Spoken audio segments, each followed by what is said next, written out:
Amém. Glória a Deus, né? Glória a Deus.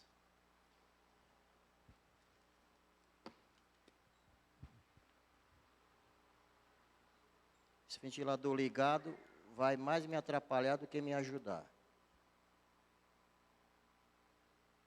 Glória a Deus. Bom, meus queridos, nós estamos imbuídos de trazer hoje a finalização das solas, né? As 5 solas, que foi motivo de estudo esse mês de novembro. Nós estudamos as solas, as solas foram instituídas na época com o advento da reforma. Isso foi nos colocado aqui nesse período agora, de mês de novembro. E estava faltando somente a sola fide. Para os irmãos que perderam algumas solas, né? A gente está complementando hoje. São 5 solas, né? Sola Escritura, sola Cristo, sola Deo Glória, sola Gratia e a sola fide, que é essa que nós vamos dar. Todas sola significa somente, somente. E sola fide é somente a fé, somente pela fé. Bom, e eu queria convidar os irmãos a abrir Romanos 5.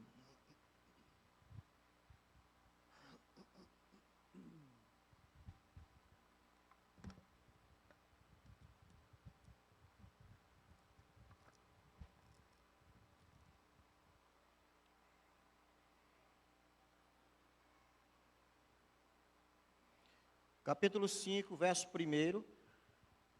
Vamos ler o verso 1 e o verso 2. Diz assim a palavra do Senhor: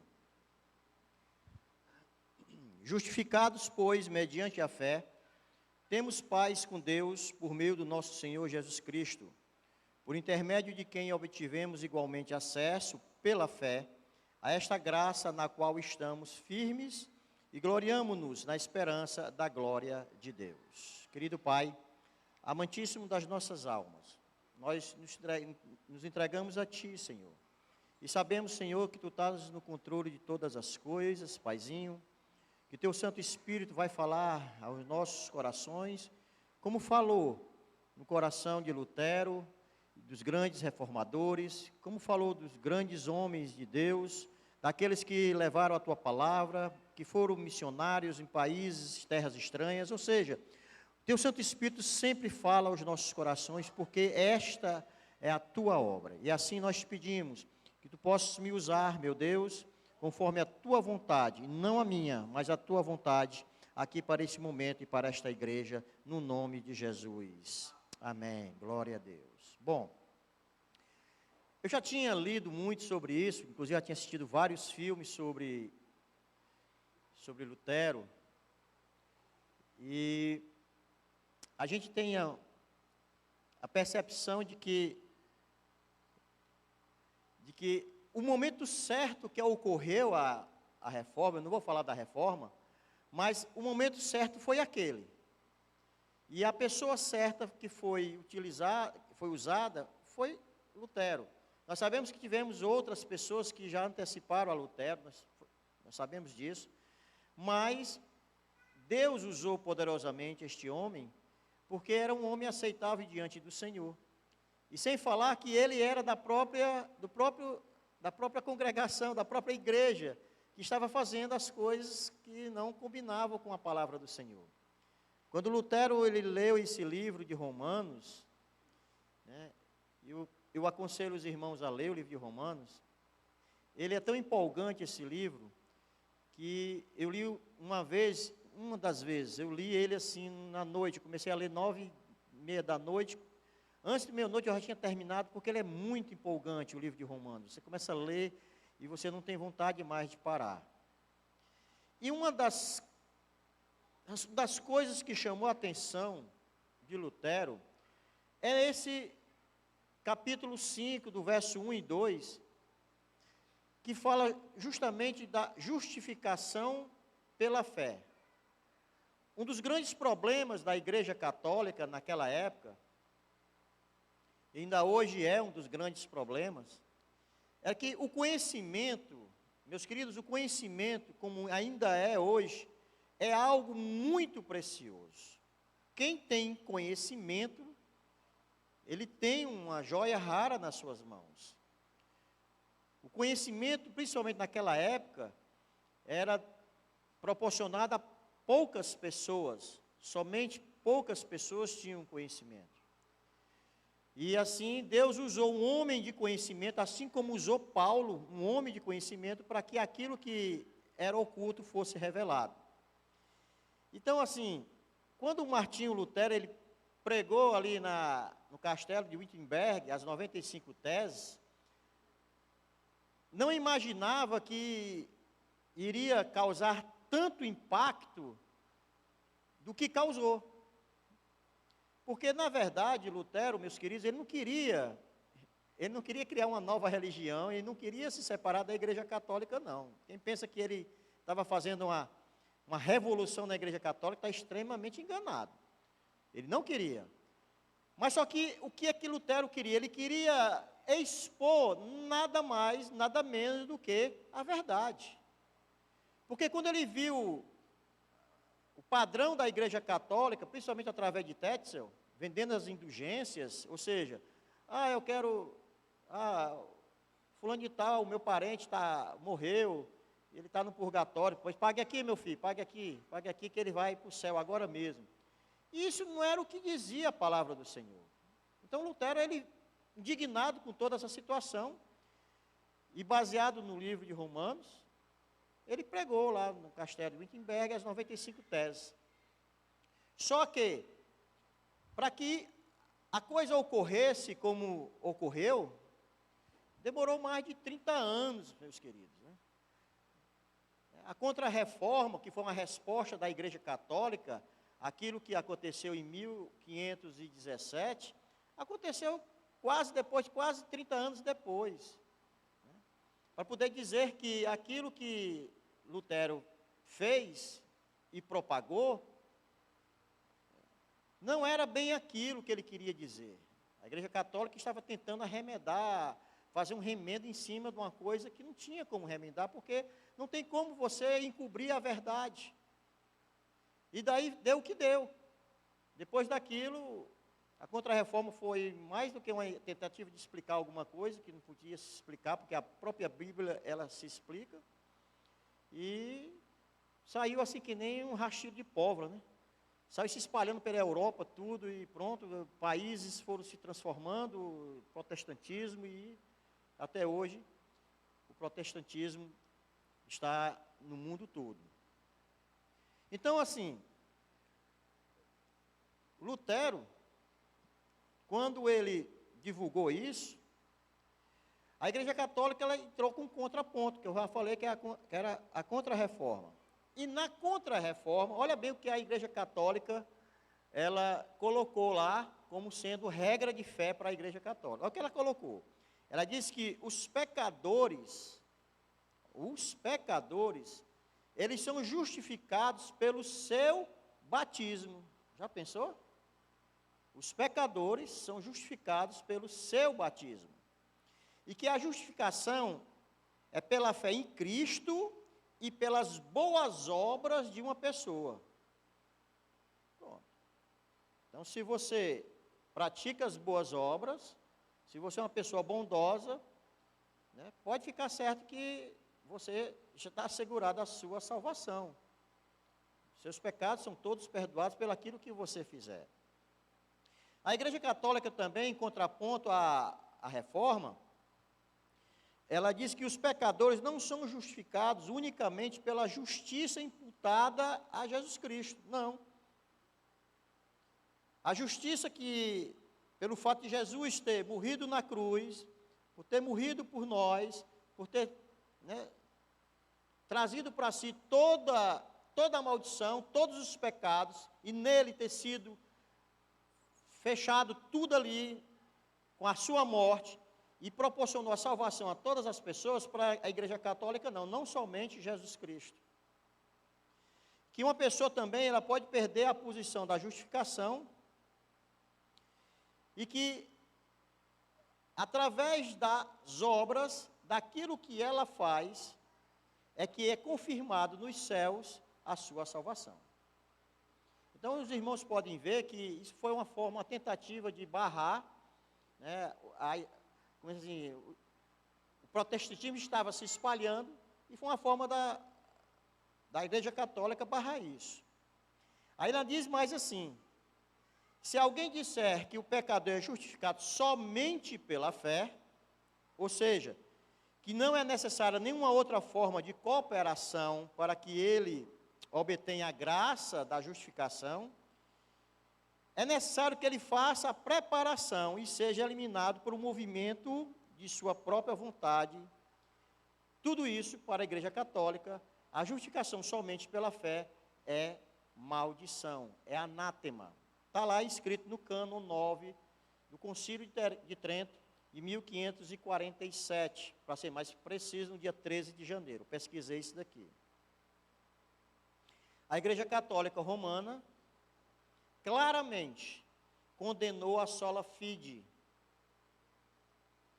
Não confessou que os pecadores são justificados somente pela fé. Então, meus queridos, a sola fide foi o marco inicial, praticamente foi aquilo que despertou aos reformadores da época, para que a partir daquele momento, tudo aquilo que estava sendo feito pela igreja única, que era a Igreja Católica, fosse reformulado. É como se você detém o conhecimento, como eu falei aqui no início, você detém o conhecimento e se cala diante daquilo que está sendo feito e praticado de errado. E indignado com toda essa situação, Lutero, ele lutou contra isso. A Igreja Católica também fala, baseado em Tiago 1:27 e 1 João 3:17, de que uma parte importante da religião cristã é aquilo que você faz através das suas obras. Foi muito enfático a Igreja Católica em relação a isso. A gente sabe muito bem, meus queridos, que as boas obras, ela deve fazer parte da vida de qualquer cristão. Lógico. Se você tem o Espírito Santo de Deus na tua vida, se você realmente pratica e é um cristão aprovado diante do Senhor, as boas obras, ela é consequência daquilo que você já é. Não é condição para que você seja um bom cristão, que você tenha feito algo de bom para as pessoas, não. Para que as boas obras fluam, as coisas boas, a caridade fluam da tua vida, antes já tenha o Espírito Santo já agindo na tua vida. Eu não posso dizer que da uma fonte pode sair água doce e da mesma fonte sair água salgada, não dá. Então, para que você possa ser uma boa pessoa, ter um coração restaurado, olha aí, ó, coração restaurado, é preciso que você já tenha anteriormente o Espírito Santo e pratique os frutos do Espírito. Não dá para você dizer que é um bom cristão se você não tem a sua fé firmada no Senhor Jesus Cristo. Você tem uma fé somente de falar. As ações, os momentos, aquilo que você pratica de bom é consequência do seu próprio coração transformado. Ah, eu sou uma boa pessoa. Ah, eu faço isso, faço aquilo. Ah, eu procuro fazer isso, procuro fazer aquilo. A minha tia, vocês não conhecem ela, por isso que eu vou falar dela aqui. A minha tia, ela vive muito bem, né? E ela sabe que eu e a Kel, nós somos evangélicos. E a Kel morou com ela muito tempo. Foi daí que eu comecei a namorar com a Kel, que ela morava na casa da minha tia. E a minha tia ensinou a Kel a beber. Já pensou? Beber bebida alcoólica. Ou seja, a minha tia tinha uma vida totalmente, vamos dizer assim, dissoluta. Né? E ela hoje vive muito bem, graças a Deus, tudo bem, beleza. Mas ela tentando justificar hoje, sabe, irmãos? Tentando justificar aquilo que, vamos dizer assim, que ela fez no passado, e vendo que a Kel hoje é uma mulher transformada, que era uma companheira dela no passado, uma companheira de bebida, e vendo que a Kel hoje é uma mulher transformada, é uma mulher que tem uma palavra diferente, um pensamento diferente, uma atitude diferente. Aí ela chega assim, quando a gente chega lá na casa dela, ela mora ali na 3 de Maio, no apartamento lá, e chega lá, aí ela diz assim, ô meu filho, como é bom vocês estarem aqui, olha, hoje eu rezei para Nossa Senhora, não sei o quê, olha, mas está aqui, ó, tem aqui uma cesta básica, 2, 3, que eu já vou, né, distribuir ali, vou lá na igreja e tal, mais. Ela tenta assim, sabe, mostrar alguma coisa para dizer que é uma boa pessoa, né? Aí eu disse, não tia, tudo bem, a senhora não precisa se explicar nada para nós não. Cada um faz o que está, né, propondo o seu coração. Tudo bem. E isso, meus queridos, é uma prática que deveria ser constante nas nossas vidas. Nós que dizemos que temos o Espírito Santo, nós que dizemos que confessamos ao Senhor e que somos lavados e restaurados pelo Espírito de Deus, isso seria natural da nossa parte, a doação, a caridade, a coisa deveria ser natural. Por que eu estou dizendo isso? Eu sou dessa igreja, né? Há 22 anos eu congrego aqui nesta igreja, 22 anos, e a gente sabe a dificuldade, né? Às vezes no começo do mês, a gente sabe a dificuldade de montar aqui as cestas básicas para poder abençoar a vida das pessoas. Não deveria ser assim, né, Carvalho? Não deveria ser assim. Desculpa falar isso para os irmãos, mas aquilo que você fala da sua boca e diz que eu amo a Jesus Cristo, que eu amo ao Senhor, que a minha vida é toda dele, a vontade dele é a minha vontade, e na hora dos momentos que pessoas estão precisando, pessoas da nossa igreja estão precisando, e você fecha o seu bolso, fecha a sua mão, que amor é esse, meu irmão? Sabe? Desculpe dizer isso, mas que amor é esse? E às vezes nós criticamos os católicos, criticamos a Igreja Universal, criticamos porque fazem isso, fazem aquilo, mas estão fazendo alguma coisa. Estão fazendo alguma coisa. É certo que aquilo que eles estão fazendo não vai trazer a eles a salvação. A gente sabe porque a palavra de Deus assegura isso. Mas pelo menos estão fazendo alguma coisa. Sei lá, que um dia aquele pessoal se converte, né? Eu estou falando isso porque há um contraponto muito grande, desde a época de Lutero até os dias de hoje, se fala a respeito disso. Se fala sobre as obras, as boas obras e a fé. Eu queria que o rapaz do Data Show botasse aí, 1 Tiago, aliás, já botou? Tiago 1,27, por favor, bota aí. Bota aí, Tiago 1,27, por favor, bota aí, para a gente só te dar uma lidazinha aqui. Porque essa é uma questão que traz muitos questionamentos para as nossas vidas. Diz assim, ó, a religião pura e sem mácula para com o nosso Deus e Pai é esta, olha aí, ó, visitar os órfãos e as viúvas nas suas aflições e guardar-se incontaminado do mundo. Continua. Por favor, 28. Meus irmãos, vocês não podem ter fé. Opa, 28. 2:1. Meus irmãos, vocês não podem ter fé em nosso Senhor Jesus Cristo, o Senhor da glória, e ao mesmo tempo tratar as pessoas com parcialidade. Porque se entrar na sinagoga de vocês um homem com anéis de ouro nos dedos, vestindo roupa luxuosa, e entrar também um pobre muito mal vestido, e vocês derem um tratamento especial ao que está vestido com a roupa luxuosa, dizendo, você sente-se aqui no lugar de honra, e disserem ao pobre, você fica em pé, ou sente-se ali, abaixo do estrado dos meus pés, será que vocês não estarão fazendo distinção entre vocês mesmos e julgando as pessoas com critérios errados? Escutem, meus amados irmãos, por acaso Deus não escolheu os que para o mundo são pobres, para serem ricos em fé, e herdeiros no reino que ele prometeu aos que o amam? No entanto, vocês desprezam os pobres. Por acaso não são os ricos que oprimem vocês, e não são eles que o arrastam para os tribunais? Até aqui. Tá bom aí. O que quer dizer com isso? Que a gente faz distinção de tudo. E a gente não pode fazer isso. A gente precisa, aquele que diz que tem o coração do Espírito de Deus, ele quer dizer o quê? Quer dizer que ele não pode fazer distinção das pessoas e ter o coração aberto para essas pessoas. Sabe? Então a caridade, ela é importante na vida do cristão. As boas obras, ela é importante na vida do cristão. Você visitar os órfãos, as viúvas, é importante.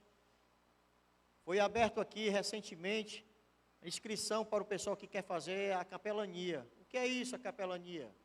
A capelania permite que você entre em qualquer hospital e lá exerça a tarefa que está escrito no ID e levar o Evangelho. Você sabia que se você agora sair daqui e for lá no hospital de Messejana, dizer, olha, eu quero falar do Senhor aqui para o pessoal lá, você sabe que você é impedido? Você sabe que você não pode? Ah, mas eu quero visitar, eu quero levar a palavra de Deus para a pessoa que está deitada lá no leito. Não pode. Porque existem regras para que hoje até isso acontece, para que hoje nós possamos fazer isso, existem regras. E é através da capelania o que nós podemos fazer isso, visitar quem está nos presídios, nos hospitais. Isso são boas obras. Isso deveria fazer parte da vida de qualquer cristão. Uma coisa que chama muita atenção, que a Igreja Católica também faz muito isso, chama-se piedade religiosa. O que é a piedade religiosa? É uma teologia que defende o compromisso do cristão com a comunidade. Ou seja, ele tem que participar de todas as missas, tem que participar de todas as eucaristias e tudo que for acontecer, todos os eventos da igreja, o católico ele tem que participar. Chama-se piedade religiosa. E para a Igreja Católica, a piedade religiosa favorece ao cristão a salvação. Por incrível que pareça, a piedade religiosa também favorece ao católico a salvação.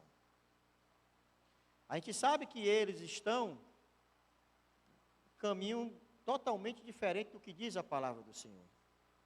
Porque em Romanos 5, 1 e 2, que nós lemos aqui, diz sobre isso.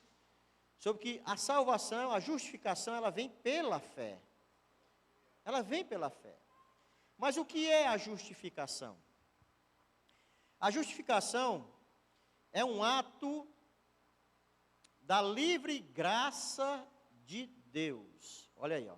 É um ato da livre graça de Deus, através da qual Ele perdoa todos os nossos pecados e nos aceita como justos. Eu vou ler de novo, para isso aí incutir bem na cabecinha da gente. Ó. Justificação é um ato da livre graça de Deus, através da qual Ele perdoa todos os nossos pecados e nos aceita como justos diante de si, somente pela justiça de Cristo, a nós imputada e recebida pela fé nele somente. Ou seja, nós cremos no Senhor, cremos no seu sacrifício, temos fé em Deus e através dessa fé, Deus derrama da tua graça redentora sobre a vida de cada um de nós. Pronto. Só isso. Não precisa você estar fazendo nada mais a não ser isso. Ter fé em Deus, confiar no Senhor, as coisas como diz a Igreja Católica, as coisas das boas obras, elas vêm naturalmente. As Escrituras, meus queridos, elas são claras quando se fala da justificação pela fé. Foi isso que impactou a vida de Lutero. Nós somos salvos somente pela graça, ou seja, aquilo que Deus destina cada um de nós pela nossa fé e no sacrifício do Senhor Jesus. A Igreja Católica também fala sobre a doutrina da salvação através do mérito. Como é que é isso? Você merece a salvação através daquilo que você se esforçou a fazer, através da meritoriedade sua. Já pensou, irmãos? Incrível, né? Tem muitas coisas aí que a gente nem imagina que acontece. Né? Então, assim, a salvação pelo mérito, né, ela fala que as pessoas têm acesso à salvação pela sua condição de meritoriedade. Ou seja, quanto mais meritoso for a pessoa, ela tem uma probabilidade muito grande de alcançar a salvação. Interessante, né? A gente fica assim, eu fui pesquisar sobre isso, meus queridos, eu fiquei assustado. Isso não é nada mais, nada menos do que Tetzel fazia em 1500 sobre a venda de indulgências. Apenas ficou um pouquinho disfarçado, não ficou tão claro como era no passado.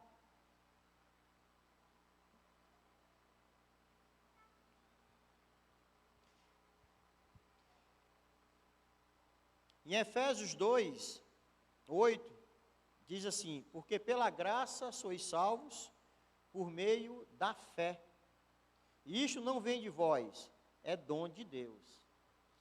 Para justamente a gente não ter o mérito de achar que, é porque eu sou um cara bonzinho, porque eu vou na igreja, eu dou o meu dízimo, eu faço as minhas doações, as minhas caridades, eu sou isso, eu sou aquilo, como falou aqui no texto que nós lemos, pronto, agora eu estou salvo. Esquece, que lá em Efésios 2,8 diz, é um dom de Deus, é dada por Deus. Ninguém merece nada. Nós não merecemos nada, irmãos. Não merecemos nada. Aquilo que Deus destinou através da morte e o sacrifício de Jesus foi a salvação a nós e está liberada para nós, sim. Mas que nós tenhamos posse, tomemos posse dessa salvação.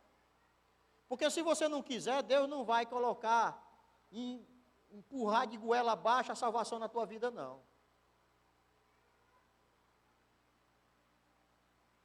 Em Efésios 2:8 fala sobre isso. Em Romanos 1:17 diz que porque nele se descobre a justiça de Deus de fé em fé. Como está escrito, mas o justo viverá pela fé. É fé. Precisamos praticar essa fé. Sabe, irmãos? Às vezes eu vejo mas muito mesmo, irmãos, né, pessoas que não têm mais fé, não acreditam mais. Eu quero dizer para você, meu irmão, que o nosso Deus é um Deus de milagre, ainda é um Deus de milagre. Desculpe dizer ainda, mas ainda é um Deus de milagre, porque tem muita gente que não acredita mais que Deus faz milagres. O nosso Deus, Ele transforma as vidas. O nosso Deus tira o homem do lamaçal. O nosso Deus ergue, levanta qualquer pessoa. Nosso Deus cura, sara. O nosso Deus é um Deus de milagre. Nós somos tão passivos em relação a essas situações, que às vezes a gente fica assim, Senhor, meu Deus, eu te peço, cura minha mãe, cura o meu pai, Senhor, mas fica assim, uma oração tão assim que, sabe, irmão, que não acredita, uma oração que não acredita, uma oração que se faz diante de Deus, só porque diz que está fazendo a oração, mas não acredita mais, se tu fizer, né, Senhor, negócio tão assim, morno, negócio que não é quente nem frio, um negócio, sabe, irmão, orações que não passam desse teto aqui, que não chegam, não conseguem alcançar o coração do Senhor. É fé, precisamos ter atitude de fé, precisamos, levantar os olhos, fitar os olhos no Senhor. Senhor, olha, eu sei que a situação está difícil, eu sei que está difícil, mas eu estou contigo, não interessa, derrubem minha casa, derrubem, né, tirem meu emprego, mas nada vai poder me afastar de ti, Senhor. Nada poderá me afastar de ti. Exercer a fé, apesar de, é fazer com que você pense que você continua nos braços do Senhor e, acima de tudo, confiando em Deus. Que nós saiamos nessa noite convictos que nós somos crentes, que temos fé em Deus, e que não vai ser qualquer coisinha que vai aparecer, qualquer gigantezinho que vai se levantar, que vai acabar com a nossa fé, não. Nada poderá abalar a nossa fé. É pela fé, meu irmão, que nós nos apropriamos do sacrifício de Cristo. Aquele homem morreu ali naquela cruz, não foi à toa não, rapaz. Pelo amor, não foi à toa não, ele morreu ali, derramou seu sangue, pagou um alto preço por mim, por você. Não foi à toa. Ali tem um mistério muito grande, a cruz tem um mistério muito grande. O mistério da salvação é um mistério que muitas pessoas, a humanidade ainda não entendeu, porque um homem justo, um homem sem pecado, a humanidade ainda não entendeu porque que ele teve que fazer isso. Bem mais cedo, quando eu era novo convertido, aliás, antes de ser novo convertido, eu não era nem convertido, eu assistia aqueles filmes da Paixão de Cristo, que antigamente, quando era Semana Santa, era só o que passava nas televisões, né? E eu ficava torcendo, não, Jesus Cristo vai se salvar, né? O certo é assim, não, Jesus tem que morrer, tu tem que morrer, né? A torcida é essa. Porque ali é o mistério da salvação. Se aproprie disso, que Cristo morreu na cruz, foi para que hoje nós possamos estar falando dele, foi para que hoje nós possamos estar sendo restaurados, foi para que os nossos corações sejam cheios do Espírito de Deus. Sabe, irmãos? Parar com essa apatia, vamos parar com isso, parar com esse mimimi, parar com isso. Eu passei agora, só no hospital, foram 15 dias, 16 dias com meu pai, e toda noite, quando ele voltou a si, falava muita besteira, ele dizia, eu não aguento mais, era o lamento dele, eu estou sofrendo muito. Aí eu chegava para ele assim, quem sofreu mais foi Jesus Cristo. Aí ele olhava assim para mim assim, acho que ele estava com vontade de me fulminar, né? Toda vida que ele se lamentava do sofrimento, assim, quem sofreu mais foi Jesus Cristo. Aí hoje ele já está bem melhor, né? Aí eu conversando com ele assim dizia, né? Ele fala, e aí pai, está sofrendo? Não, quem sofreu mais foi Jesus Cristo. Aprendeu, bichão? Esse sofrimento, meus queridos, esse sofrimento que Jesus Cristo proporcionou nós hoje a vida eterna. Se aproprie disso. Se aproprie disso. Olha, um dia nós vamos estar com Ele. Nós somos príncipes. Sentaremos à mesa do rei. Sentaremos à mesa do rei.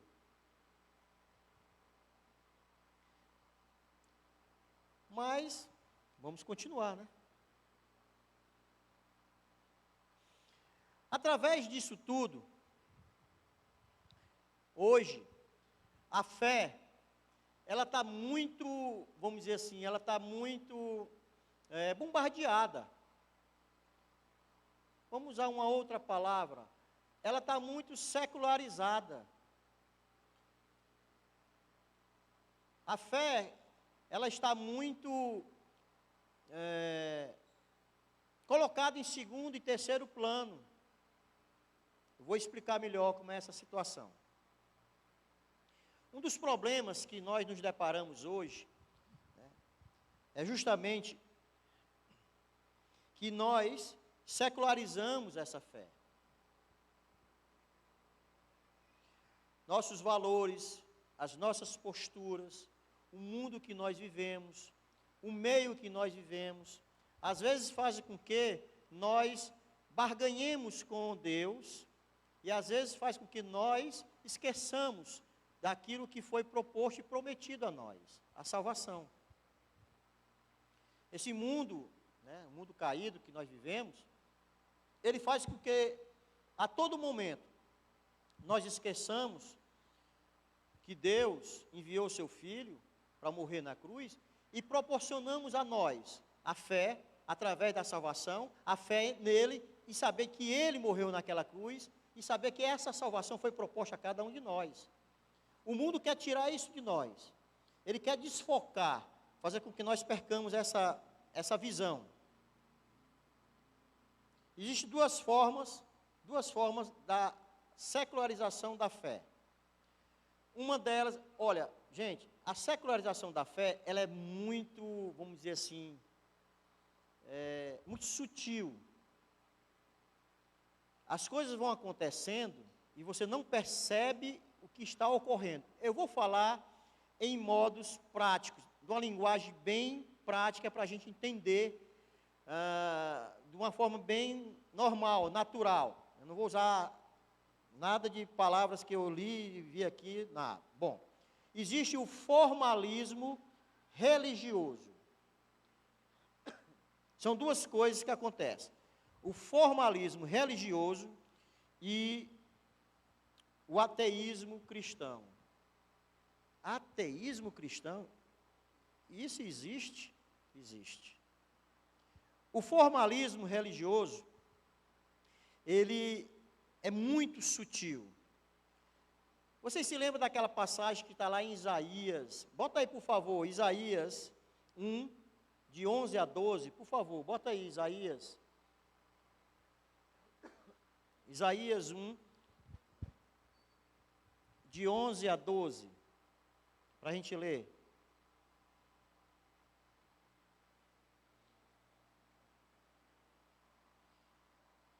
Que diz assim: de que me serve a mim essa multidão de sacrifícios? Deus reclamando, né?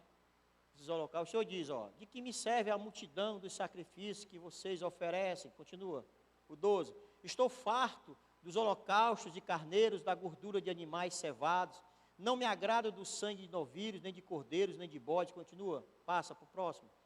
Quando comparecerem diante de mim, quem requereu de vocês esse pisotear dos meus átrios? Até aí. Deus estava reclamando, sabe, irmãos, de um formalismo religioso, porque, na verdade, essas pessoas, naquela época, não o estavam adorando conforme devia ser adorado. Deus estava, olha, isso não vale nada para mim, não adianta vocês sacrificarem esses novilhos, não adianta. Não adianta nada o que vocês estão fazendo, isso não agrada ao meu coração.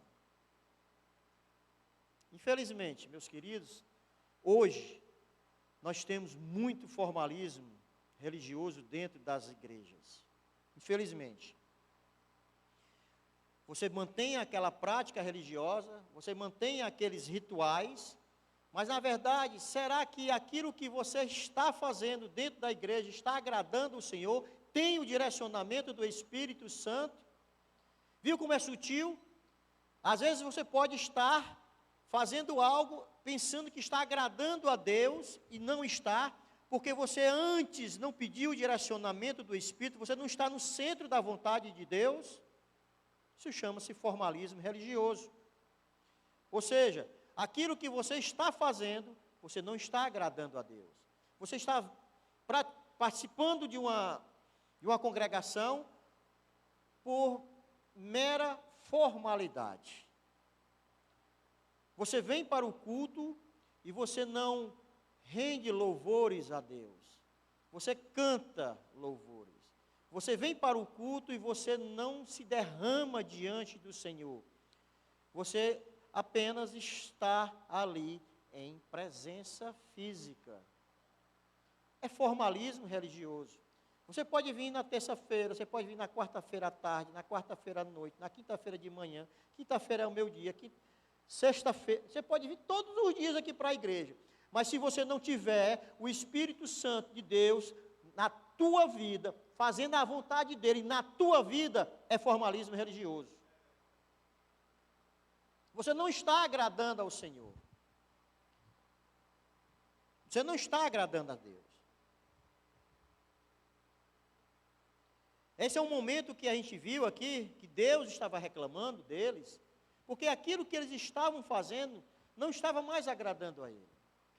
Uma outra parte que a gente vê formalismo religioso está lá quando João, na revelação do Apocalipse, quando ele fala sobre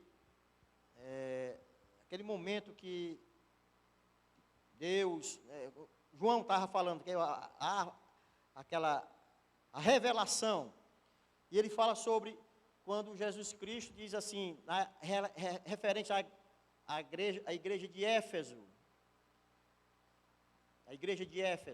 né? Éfeso, volta ao primeiro amor, estava reclamando, né? O anjo estava falando sobre isso, e estava reclamando, volta ao primeiro amor. Por quê? Porque Éfeso, que tinha sido uma igreja que tinha sido, né, direcionada por 2 apóstolos, né, e ali estava um momento que estava frio. Apocalipse 2, bota aí Apocalipse 2, de 1 a 7, só para a gente ler. Ali nessa revelação, o anjo estava reclamando, cadê o primeiro amor? Éfeso, que era uma igreja que foi ministrada por 2 apóstolos, e ali estava uma frieza total. Apocalipse 2, diz assim, ao anjo da igreja em Éfeso, escreva, estas coisas diz aquele que conserva na mão direita as 7 estrelas, e que anda no meio dos 7 candelabros de ouro. Conheça as obras que você realiza, tanto o seu esforço como a sua perseverança. Sei que você não pode suportar os maus e que pôs à prova os que se declaram apóstolos e não são, e descobriu que são mentirosos. Vocês têm perseverança e suportou provas por causa do meu nome sem esmorecer. Tenho, porém, contra você o seguinte, você abandonou o seu primeiro amor. Lembre-se, pois, de onde você caiu, arrependa-se e volte à prática das primeiras obras, ou seja, o primeiro amor. Se você não se arrepender, virei até você e tirarei o seu candelabro do lugar dele. Mas você tem a seu favor o fato de que odeia as obras dos nicolaítas, aos quais eu também odeio. Que tem ouvidos, ouça o que o Espírito diz às igrejas. Ao vencedor, darei o direito de se alimentar da árvore da vida, que se encontra no paraíso de Deus. A reclamação do anjo, a igreja que estava lá, os 2 apóstolos estavam lá, criaram, o apóstolo Paulo estava lá. Depois de 30 anos, a igreja, a revelação no Apocalipse, depois de 30 anos aconteceu essa revelação, já estava reclamando que a igreja era uma igreja fria. Essa igreja, olha, voltem, se arrependam, não é isso não que vocês estão fazendo, isso aí não me agrada não. Meus irmãos, isso é formalismo religioso.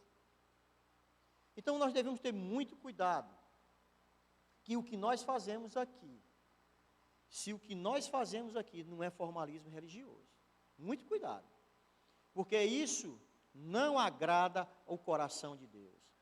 Meu querido, venha para a igreja, não é por causa do pastor não, venha para a igreja não é por causa dos presbíteros, não é por causa da gente, não venha, se você vem para a igreja por causa do pastor Alex, ou dos presbíteros, da liderança da igreja, você está com o foco errado. Você está errado. Seu foco está errado. Você vem para a igreja porque você tem aqui a figura de adoração a Cristo. Você vem para adorar a Cristo, somente a Cristo, somente a Ele. Venha para adorar a Deus. Venha para agradar ao Senhor, para louvar a Ele, somente a Ele. É isso. Cuidado com o formalismo religioso, cuidado com aquilo que você está praticando no automático. Sabe o que é praticar as coisas no automático? Vocês sabem o que é praticar as coisas no automático? Você faz assim, sem pensar, você já está fazendo. Às vezes eu brinco até com a minha mulher, eu pego o carro, aí o carro já entra na perimetral. E tu está indo para onde? Ixi, está no automático, aí não é para cá, já está indo para a igreja, né? Já está indo no automático. Você faz aquilo que... Então, cuidado quando vier para a igreja, que é um lugar de adoração, que é um lugar que você vai se derramar diante do Senhor. Cuidado para você não fazer as coisas por mero formalismo. Por favor, não faça isso não. Sabe? Não faça isso não. Ah, mas eu não estou com vontade de adorar a Deus. Eu não estou com vontade, agora eu não estou sentindo bem para louvar ao Senhor. Muito bem, irmão. É um direito que te assiste. Você pode não ter vontade. Nós somos humanos. E Deus entende isso. Deus entende essa vontade. Mas, meu querido, a partir do momento que você diz isso, mas você faz um esforço e vem, você vai ver que essa vontade vai passar. Essa má vontade vai passar. E você vai sair daqui cheio do Espírito de Deus. Agora, se você vem realmente para adorá-lo, se você vem realmente para glorificar o nome do Senhor, se você vem realmente para ouvir a palavra e guardar ela no seu coração. O formalismo religioso acontece muito. Agora, uma outra questão sobre a secularização da fé, chama-se o ateísmo cristão. O ateísmo cristão, ele é um pouquinho mais sério do que o formalismo religioso. O formalismo religioso, vou fazer uma comparação com os dois, para a gente entender melhor. O formalismo religioso, você participa de quase todas as atividades da igreja, mas você não está com o coração centrado no Senhor. Você está ali só de corpo presente. O ateísmo cristão, hoje, tem uma grande corrente, mas uma grande quantidade de pessoas que praticam o ateísmo cristão. Vocês sabem qual é? São os desigrejados. Não, agora mesmo, eu conversei, está com 3 dias atrás, eu conversei com um amigo que eu não o via há 28 anos. 28 anos atrás. É 28? É, 28 anos. 1992, 93, eu morava no Camusim. Ele era crente, a esposa crente, e eu e a Kel não sabia nem quem era Jesus. E eles iam lá para casa, a gente trabalhava junto, nós dois trabalhávamos juntos. Ela com a roupa bem aqui, um vestidão bem aqui, daquela assembleiana, né? E hoje eu conversei, está com 3 dias que eu conversei com ele, conseguiu o meu contato, eu fiz uma chamada de vídeo. Eu fiquei muito triste com o que ele me falou. Ele, pastor, mora em Forquilha, pertinho ali de Sobral. Ele disse, rapaz, e aí, meu irmão, ainda está firme na fé? Aí ele disse, rapaz, eu acredito em Deus. Quando o cara fala um negócio desse, eu já fico com o pé atrás, né? Aí ele falou assim, eu já fiquei com o pé atrás. E aí, tu? Não, rapaz, eu, graças a Deus, me converti no ano 2000. Eu fiz um pequeno relato da minha vida e da minha esposa, né? Ô, rapaz, que coisa boa.